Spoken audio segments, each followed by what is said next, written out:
Dans cette vidéo, je vais vous présenter le guide du violoniste. Ce guide regroupe 3 outils qui vont vous aider à définir sur quoi focaliser quand vous pratiquez pour mieux progresser au violon, quel que soit votre niveau actuel. Et si vous préférez progresser à l'accordéon, dites-moi dans les commentaires si ce guide vous a quand même aidé.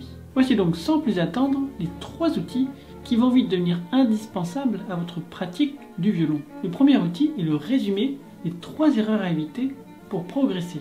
Tellement important pour éviter de stagner, voire de régresser. Car soit on progresse, soit on régresse. Et la stagnation n'est qu'une illusion. Rien n'est permanent et tout s'érode avec le temps, même nos talents.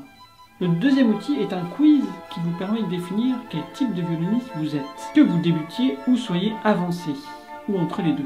Car savoir qui nous sommes est tout aussi déterminant que de savoir comment fonctionne un violon ou un archet. Donc ce n'est pas à négliger. Le troisième outil est ma checklist pour la posture, qui permet de tout vérifier avant de jouer. Car viser un objectif ne nous garantit pas de l'atteindre, mais ne rien viser du tout nous garantit de ne rien atteindre. Et avec cette checklist concise et précise, vous saurez exactement quoi pratiquer. J'ai donc réuni ces 3 outils que j'utilise depuis des années dans un guide virtuel téléchargeable, que je vous mets dans le descriptif sous cette vidéo. Et sachez que ce guide est entièrement gratuit et accessible à tous, sauf aux trompettistes et aux cornistes. Et si vous êtes contrebassiste, c'est pas la peine d'essayer non plus. Et pour le recevoir dans votre boîte mail, vous n'avez qu'à renseigner votre mail et votre prénom. Même pas besoin de liker cette vidéo pour le recevoir gratuitement et immédiatement. Et donc, qu'allez-vous recevoir concrètement? Tout d'abord, le résumé des 3 erreurs à éviter pour progresser. Pourquoi? Eh bien, parce que c'est précisément ces 3 erreurs qui m'ont tant causé de tort lorsque j'étais étudiant. Pourtant, ce travailleur si déterminé et si ambitieux.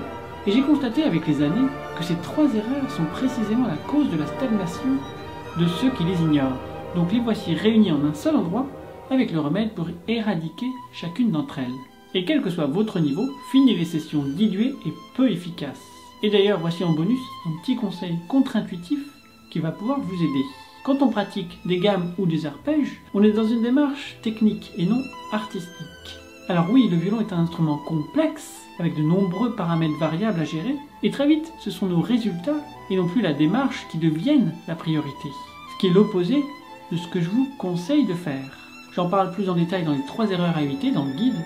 Personnellement, je n'ai jamais aussi peu progressé techniquement que lorsque je commençais chacune de mes sessions par des gammes et des arpèges. Car tout cela m'installait dans un état d'esprit purement technique, la mélodie étant absente. Et nous devenons ainsi davantage préoccupés par la réalisation que par l'expression. C'est mon expérience personnelle, à vous d'essayer et d'en tirer vos propres conclusions. Et à ce propos, parlons de quel type de violoniste vous êtes. Ce qui nous amène au deuxième élément de ce guide qui est le quiz, pour définir quel type de violoniste vous êtes. Artisan, éclairé ou confirmé. Et je vous conseille de refaire ce test tous les 3 mois pour voir votre évolution. Car en suivant toutes ces étapes, vous allez vite progresser. Et si ce n'est pas le cas, je vous rembourserai immédiatement. Et sachant que vous n'avez rien payé, le remboursement sera immédiat et automatique. Même pas besoin de m'envoyer un email. Donc répondez aux 10 questions du quiz pour obtenir votre score et définir où vous en êtes et où vous souhaitez aller, ainsi que les étapes à valider. Et d'ailleurs, n'hésitez pas à partager votre score dans les commentaires, c'est toujours intéressant de voir quel type de violoniste regarde cette vidéo. Et enfin, le 3e élément de ce guide, c'est la checklist pour la posture, qui va vous donner les éléments à vérifier avant de jouer. Ainsi, vous pourrez vérifier que tout est en place avant de pratiquer, pour ne pas prendre de mauvaises habitudes qu'il faudra ensuite déraciner.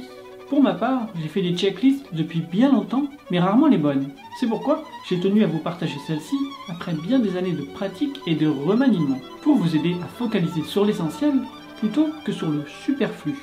Car comme nous le disions, il y a tellement d'éléments à prendre en compte qu'il est facile de s'égarer.